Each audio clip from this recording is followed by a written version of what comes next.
ఈరోజు ఉట్లూరు పంచాయతీ సీతారాంపురంలో పద్మావతి కళ్యాణ మండపానికి మ్యారేజ్కి వెళ్ళాము. అక్కడ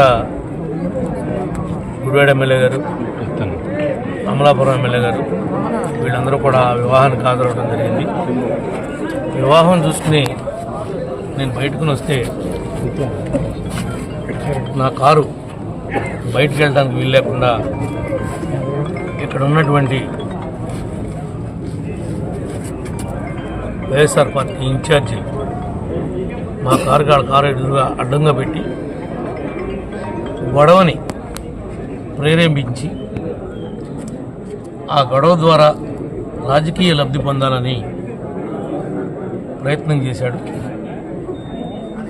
ఇవి ఈ కూటమి ప్రభుత్వంలో ఇలాంటి విషయాలు ఏవి కూడా ఎదరికెళ్ళవు. ఇదేమీ కళ్ళు లేని ప్రభుత్వం కాదు, చూస్తూ ఊరుకునేటువంటి ప్రభుత్వం కూడా కాదు. ఈ విషయాలన్నింటినీ కూడా వచ్చిన తర్వాత ఏం జరిగిందో అదంతా కూడా మా గన్మెన్ని పోలీస్ స్టేషన్కి వెళ్ళి కంప్లైంట్ ఇవ్వమన్నాను. నేను నాతో పాటు 5 వ్యక్తులు మేము ట్రావెల్ చేస్తున్నాం. వాళ్ళు ఒక 25 మందిని తీసుకుని వచ్చి ఏదో కింద పడ్డా మేమే నెగ్గాము అనిపించుకోవడం కోసం కృత్రిమంగా ఆలోచనలు చేస్తున్నారు. ఎవడి ఆలోచనల్ని వాడినే గోతులో పెడతాయి. ఇది చెప్తున్నాం, మీకు హెచ్చరిక అనుకుంటారో లేకపోతే మీ పద్ధతిలో మీరు ఉండమని చెప్తున్నాం అనుకుంటున్నారో మీరు అనుకోండి. మేము తెలుసుకుంటే మీరు ఈ నియోజకవర్గంలో ఎక్కడా కూడా ఒక్క ఊర్లో కూడా మిమ్మల్ని తిరగనివ్వని చెప్పి కూడా ఈ సందర్భంగా తెలియజేస్తున్నాం. ఎందుకంటే ప్రజలు మీకు ఏ స్థానం ఇచ్చారో ఆ స్థానానికి మీరు పదునమై ఉండాలి. ఆ స్థానాన్ని కాదనుకుని మీరేదో భయభ్రాంతులకు గురిపెట్టి ఏదో 10 కార్లు వేసుకుని ఒక కాన్వాయ్ లాగా మేమేదో ఎక్కడ ఎవరు పోయినా భయపెట్టగలమని కనుక మీరు ప్రయత్నం చేస్తే చట్టం చూస్తూ ఊరుకుండదు, ఈ ప్రభుత్వం కూడా చూస్తూ ఊరుకోదు అని చెప్పి మీకు ఈ సందర్భంగా తెలియజేస్తున్నా.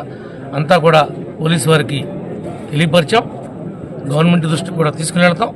తప్పనిసరిగా ఇలాంటి కార్యక్రమాలు ఎవరైతే చేపడుతున్నారో వాళ్ళ మీద చర్యలు తీసుకునే వరకు కూడా మేము ప్రయత్నం చేస్తామని చెప్పి ఈ సందర్భంగా మీకు తెలియజేస్తున్నాం.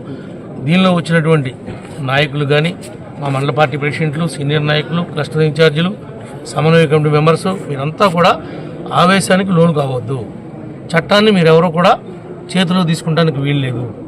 మన నాయకుడు ఏమైతే లైన్ ఇచ్చాడో ఆ లైన్ ప్రకారమే మనం వెళ్ళాలి తప్ప ఆ లైన్ దాటి ఎవరు కూడా వెళ్ళొద్దని చెప్పి కూడా మనస్ఫూర్తిగా కోరుకుంటున్నా. మీరు 24 గంటలు వెయిట్ చేయండి. వాళ్ళు చేసినటువంటి దురాఘాతాలనే విషయాలను కూడా ముఖ్యమంత్రి గారి దృష్టికి, ఉప ముఖ్యమంత్రి గారి దృష్టికి, అందరి దృష్టికి కూడా నేను తీసుకుని వెళ్తా. తప్పనిసరిగా న్యాయం జరిగే విధంగా ప్రయత్నం చేద్దాం.